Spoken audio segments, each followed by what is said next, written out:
একটি গ্রামে মোহাম্মদ আলী নামের এক লোক বাস করত। তার পরিবার বলতে সে ও তার স্ত্রী। তাদের বিবাহিত জীবনের প্রায় 5 বছর হয়েছে, কিন্তু তাদের ঘরে কোনো সন্তান নেই। এই কারণে আলী বেশিরভাগ সময় বিষণ্ণ মনে থাকত। একদিন আলী পুকুর পাড়ে বসে আছে। হঠাৎ করে এক বন্ধুর সঙ্গে দেখা হয়ে গেল।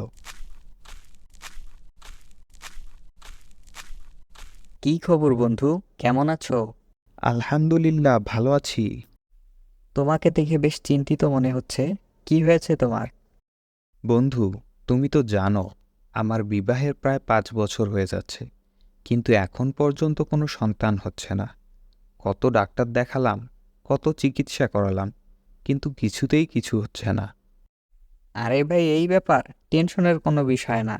আমি এক পীর সাহেবকে চিনি, তার মাজার কাছেই। ওনার কাছে যেই যায় তারই মনের আশা পূরণ হয়। তুমিও একবার তার কাছে গিয়ে দেখতে পারো। ঠিক আছে, এত চিকিৎসা করালাম, কোনো কিছুতেই তো কিছু হলো না। একবার না হয় ওইখানে গিয়েই দেখি।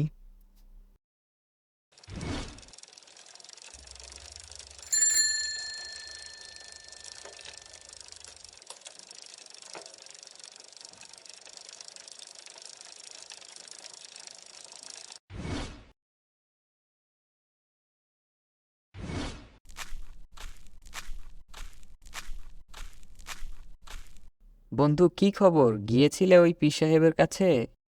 না বন্ধু, ওইখানে তো যেতে পারিনি। যেদিন আমি যেতে চেয়েছিলাম ওই দিন অনেক বৃষ্টি হচ্ছিল, আর আমার ছোট্ট একটা অ্যাক্সিডেন্টও হয়ে গেছে। তাই আর আমি ওইখানে যেতে পারিনি।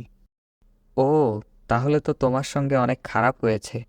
হ্যাঁ, খারাপ হয়েছে, কিন্তু আবার ভালোও হয়েছে। কি ভালো হয়েছে? বিকালে আমি যখন বাসায় যাই, তখন আমি দেখি তোমার ভাবি অসুস্থ। তখন আমি তাকে নিয়ে হসপিটালে যাই।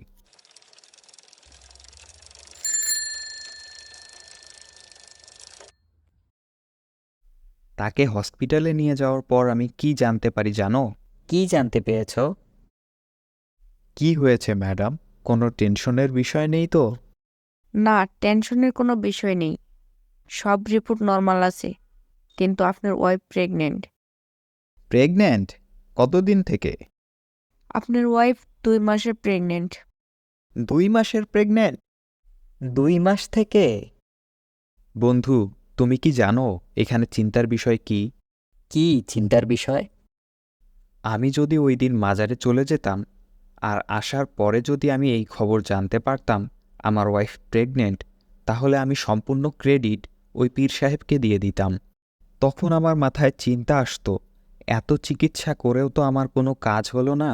এই মাজারে গিয়েই আমার কাজ হয়েছে। সন্তান দেওয়ার মালিক পীর সাহেব।